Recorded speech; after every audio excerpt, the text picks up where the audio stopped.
Salam saudara pemirsa, sampai jumpa kembali dengan kami dalam program Berita Pengharapan. Saudara pemirsa, bulan ini kita ingin untuk melihat, sebenarnya ini kan menjelang Desember. Jadi kalau kita mengingat itu bahwa kita nanti Desember merayakan kedatangan Tuhan Yesus yang pertama kali.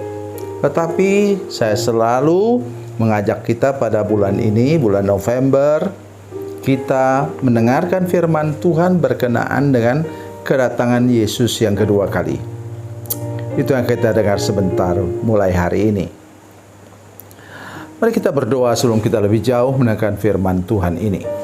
Bapa, dalam nama Yesus, terima kasih banyak untuk kebenaran firman Tuhan yang akan kami dengar hari ini. Nanti juga setiap minggu sepanjang bulan November ini, Tuhan, Engkau memberi kekuatan anugerah kepada kami untuk mengerti firman Tuhan. Minta Roh Kudus menolong kami semua, menolong hamba-Mu juga Tuhan, untuk menyampaikan firman Tuhan dengan jelas. Dalam nama Yesus, haleluya, amin. Saudara pemirsa, mari kita membaca firman Tuhan dari Injil Matius pasal 24. Kita membaca sebenarnya ayat 1 sampai ayat 14, tapi kita mulai dengan ayat yang ayat 1 dan 2. Sesudah itu Yesus keluar dari bait Allah lalu pergi. Maka datanglah murid-muridnya dan menunjukkan kepada bangunan-bangunan bait Allah. Ia berkata kepada mereka, "Kamu melihat semuanya itu? Aku berkata kepadamu, sesungguhnya tidak satu batu pun di sini akan dibiarkan terletak di atas batu yang lain, semuanya akan diruntuhkan." Amin. Saudara pemirsa, mungkin mereka baru keluar dari bait Allah sekitar 50 meter. Jadi masih jelas sekali kelihatan itu bangunan bait Allah yang sangat indah. Inilah bait Allah yang sudah dipugar oleh Raja Herodes Agung. Ya, jadi batu-batu sedemikian rupa dibuat menjadi bagus. Tetapi saudara sekalian, itu bait Allah yang sama tahun 70 Masehi diruntuhkan oleh Romawi di bawah pemimpin Jenderal Titus. Itu sejarah, saudara sekalian. Kalau kita mau hitung, mereka ngomong di sini sekitar tahun 35, supaya mudah dihitung ya. 35, jadi mata Yesus bisa melihat sampai 35 tahun ke depan. Luar biasa. Itulah pesan nomor 1 yang saya ingin sampaikan hari ini. Mata kita melihat sesuatu, misalnya melihat pesawat terbang lah, yang tingginya mungkin 5.000 meter, ya, 5 kilometer ke atas, itu pun kita lihat sudah kecil sebesar kelingking.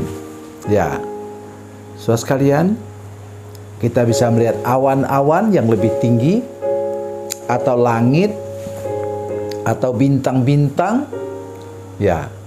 Kita bisa melihatnya pada waktu malam. Tetapi saudara sekalian, kita hanya bisa melihatnya saja, tapi tidak melihat sesuatu yang akan terjadi. Tuhan Yesus dengan jelas mengatakan bahwa apa? Sesungguhnya tidak satu batu pun di sini akan dibiarkan terletak di atas batu yang lain, semuanya akan diruntuhkan. Jadi ini bukan soal Yesus melihat sesuatu yang negatif ke depan, dan memang itu terjadi. Tetapi maksud saya ialah, mari kita punya mata Tuhan untuk melihat ke masa depan. Jangan selalu kita mendengar ada hamba-hamba Tuhan yang mengatakan bahwa kondisinya ini tidak akan baik-baik saja. Bahwa kondisi tahun ini atau tahun depan parah kita ini. Jangan hanya dengar itu. Itu namanya nakut-nakuti orang. Kalau saya sampaikan bahwa karena firman Tuhan katakan masa depan kita masih ada harapan. Selesai program ini sebentar, silahkan saudara baca dari 1 Petrus pasal 1 ayat 3. Tuhan membawa kita kepada hidup yang penuh pengharapan. Dalam terjemahan yang lain dikatakan, Tuhan bawa kita kepada pengharapan yang berbuah. Jadi luar biasa saudara sekalian. Kenapa kita sebagai anak-anak Tuhan tidak mau percaya hal seperti begitu? Jadi mata kita, hamba Tuhan sekalipun, kita hanya bisa melihat ramalan-ramalan, bukan ramalan maksudnya ramalan bintang, bukan. Perakiraan-perakiraan orang tentang kemungkinan ada apa. Ya, kita hanya bisa melihat itu saja.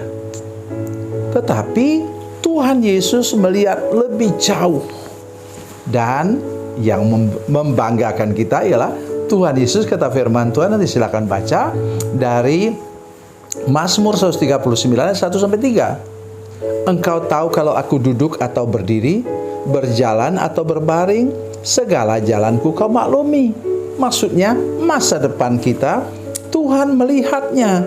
Oleh sebab itu jangan pernah kita takut menghadapi kehidupan ini, terutama kedatangan Yesus yang kedua kali nanti. Kita mendengar nanti sebentar, minggu depan saya akan sampaikan lagi firman Tuhan tentang betapa mengerikan akhir zaman itu.